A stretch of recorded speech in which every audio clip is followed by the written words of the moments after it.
Hey guys, it's Caden here. I'm going to keep this pretty simple and very bite-sized. Uh, I wanted to go into this a little bit. If you follow some Ordinary Gamers, you know he's already done something very similar to this. I just felt like it would be important to discuss because, once everyone learns about the deep web and stuff like that, they start thinking, all right, well, let's look at all the illegal stuff and stuff like that. And one of the biggest things is obviously the theories of red rooms and stuff like that. So I'm not going to belabor it too much. I just want to hop in and start talking about it. So if you don't know what a red room is essentially a live stream where these criminals and stuff like that will kidnap someone and kill them on camera. They supposedly amass a large audience and stuff like that. Sometimes there's a poll in the chat so people can decide what happens to the people. Obviously they're murdered in horrific fashion, so that's saws, cutting, torture, blah blah blah. For some red rooms and stuff like that, it's very rather than doing it by a poll, sometimes it's the highest bidder gets to decide what happens.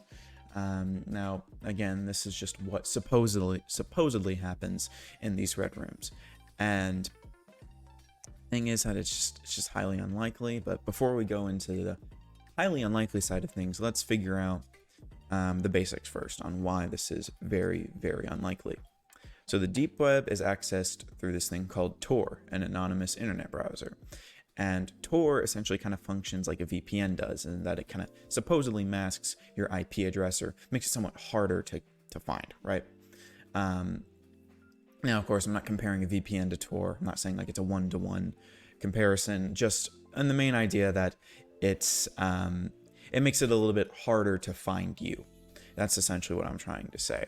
And Tor functions like this. I brought up a little graph here. Let's go to that. Yeah, that kind of discusses what Tor does. So Tor consists of a 3-layer proxy right here that you can see right there. It's essentially like layers of an onion, which is why Tor's logo is an onion, if you didn't know. Tor browser connects Tor browser connects at a random one of these publicly listed entry nodes, and then it spits it through a randomly selected middle relay, and then finally it spits it through the third and final exit node right here. So essentially it just layers your IP address, and it makes it really hard to track you because if someone were to try to track it, it's really hard to say, okay, is this thing sending anything? Is this receiving anything? Is it just passing through? It's just essentially the main things that it encrypts the essentially what you're searching for. So it makes it really hard to find you. Of course, you can go even crazier with this. You can use this thing called Tails, which allows you to boot up an OS on a thumbstick drive. That's essentially just complete anonymous. It's really hard to find you if you're doing that stuff and using Tor, and it can be even more difficult if you use a VMware. You encrypt that with 3 layers of whatever, and then you use Tor. You can go super wild with the encryption, but I'm not going to go that deep. I just kind of wanted to keep it simple. Obviously, you wouldn't boot up Tor on your main system. You would do it through a VM. That's just basic knowledge, but I'm not going to go too deep into that. Just essentially, if you would be booting up Tor, you would already know this stuff. You wouldn't be doing it anyway. Now, why are red rooms essentially not possible? Now, I'm not going to say this with 100% certainty, but I am going to say this with 99.9% certainty that red rooms are most likely not possible. Now, here's the main reason on why red rooms are most likely not possible. There have been no reported cases of a red room ever. Now, there's this one rumor of this ISIS thing or something like that was going to be shown, and that even turned out to be a hoax as well. And even then, if it was real, I'm pretty sure it was either pre-recorded footage and not a live stream. So we got that. That's just for thing one.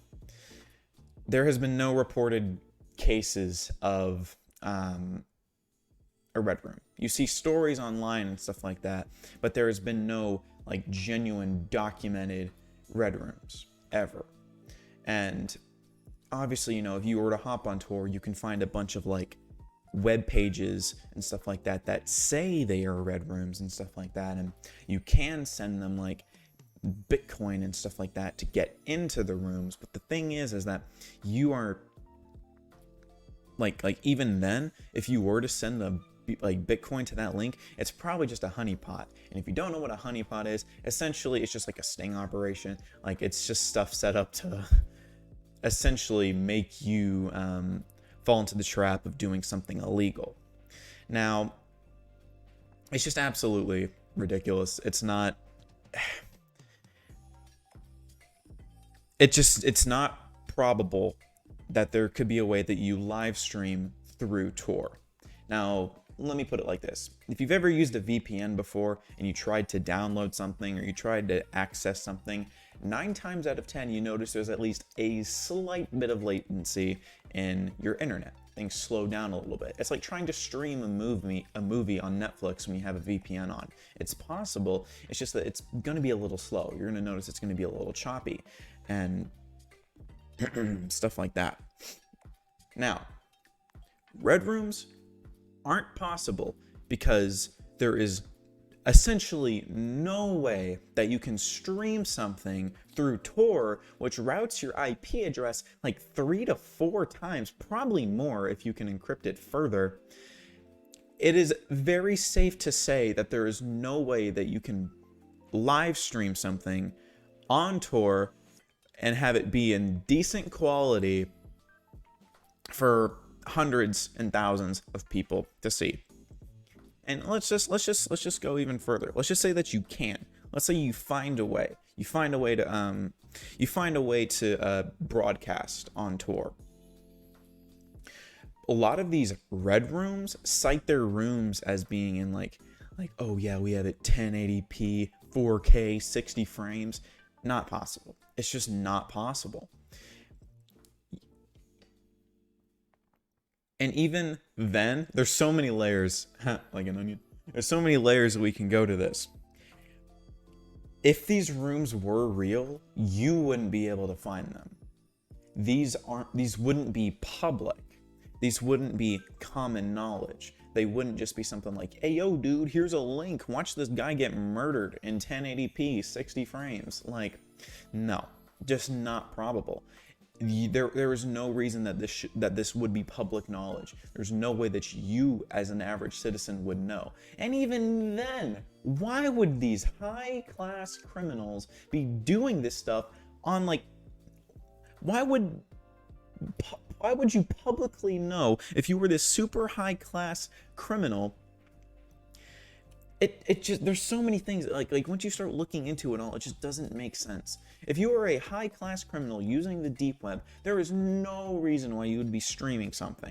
If you, like, I'm not saying that there's not gore on Tor or something like that. Hey, that rhymes. I'm not saying that there's not gore on Tor. You're most likely not most likely, you can and will find people getting executed or getting shot or getting killed. You will find videos like that, but the possibility that there's a live stream of it in decent quality where you can vote on it, you can poll what's going to happen to them, no way. This isn't Twitch. There's no way. It's just not, it's not probable, it's not possible, there's no way. Again, think of it like you trying to download or stream something on Netflix with one VPN. It's already kind of difficult enough as it is. Even with good VPNs, it's kind of hard. Like, unless you have what's it called? The LAN thing? Ethernet. That's what it is. Yeah, Ethernet. If you have Ethernet, it might not be as much of a struggle. But if you're trying to do it on Wi-Fi, your Wi-Fi's over there, your computer's right here. Like, dude, it's just going to be difficult. So there's no feasible way that you can live stream something that high quality. And hell, even if it's low quality, it's just, with how layered Tor's protection is, it's just not gonna be good. There's just no way. There's just no way. Now, of course, I have to say this with 99.9% certainty, because who knows? If there are red rooms, we wouldn't know about them. And I just have to say with 99.9% certainty, because, you know, since there have been no documented cases of a real red room, it's really hard to put your finger on saying like, all right, well, this has happened or this hasn't happened. So it seems like just like a little bit of like an urban legend on the deep web. So don't take this stuff seriously. Don't look too deep into it. It just seems like there's no real possibility of this being a thing. So red rooms, 99.9% sure they're not real. Sorry guys, I hate to break it to you, but there's a high likelihood that it's not real. So yep, that's the video. Thank you guys for watching. I'll see you in the next one.